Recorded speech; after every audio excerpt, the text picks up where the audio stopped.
Thank you, Chairman Miller, and good morning. It's a great privilege to be here among some of the most fearless education reform leaders in the country. Unless there be any doubt, fearlessness is exactly what we need from education reformers. We need leaders willing to take a chance on innovation over the status quo, leaders who aren't afraid to buck the establishment and put the interests of the students ahead of the system.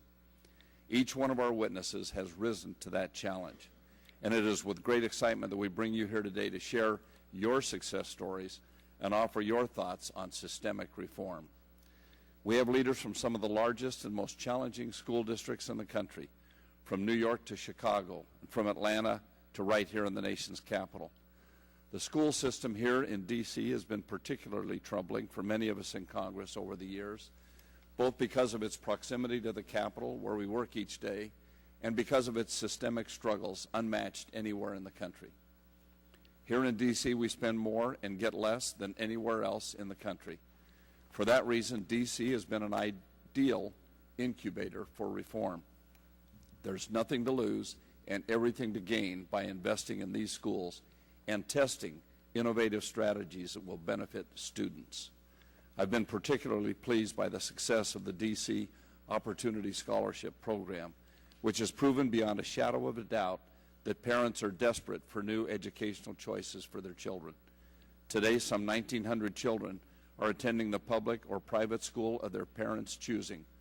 Although we expect it to take years for measurable academic gains to become evident, the early findings show that students receiving opportunity scholarships have made gains in reading and math.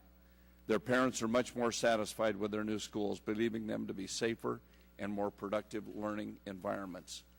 The D.C. Opportunity Scholarship Program is an integral component of a much broader reform strategy. Along with the scholarship program, we're investing in strategies to improve the public school system and replicate high-performing charter schools. Both of these tactics are essential for long-term reform. But neither of these approaches will provide the immediate lifeline to children trapped in underperforming schools that can be offered through a scholarship. And so neither of these approaches would be complete without that essential third element, the D.C. Opportunity Scholarship Program. Of course, we know there are many ingredients necessary to successful education reform, and I believe most of them are rooted in the notion of parental empowerment and a students first mentality. Initiatives from tuition tax credits to funding portability should all be part of our national dialogue on educational reform. This panel is extraordinarily qualified to discuss the range of policies that are making a difference in their schools. One of the common elements among the districts represented is that they all recognize the importance of good teachers.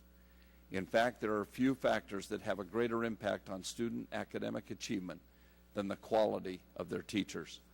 I'm anxious to hear about how these schools are recruiting the best and the brightest and rewarding them for their successes in the classroom. There are so many cutting-edge strategies to reform our schools that I could continue all morning. But in the interest of time and to give each of you as much of an opportunity to testify as possible, I will conclude my remarks with this. Education reform is one of the most difficult challenges facing our nation's mayors and local leaders. But it is also one of the most important. Today, as we recognize the work being done, I hope it will serve as a wake-up call about just how much work remains to ensure that every child in America has access to the high-quality education he or she deserves. Chairman Miller, I want to thank you for holding this important hearing, thank our witnesses for being here, and I yield back.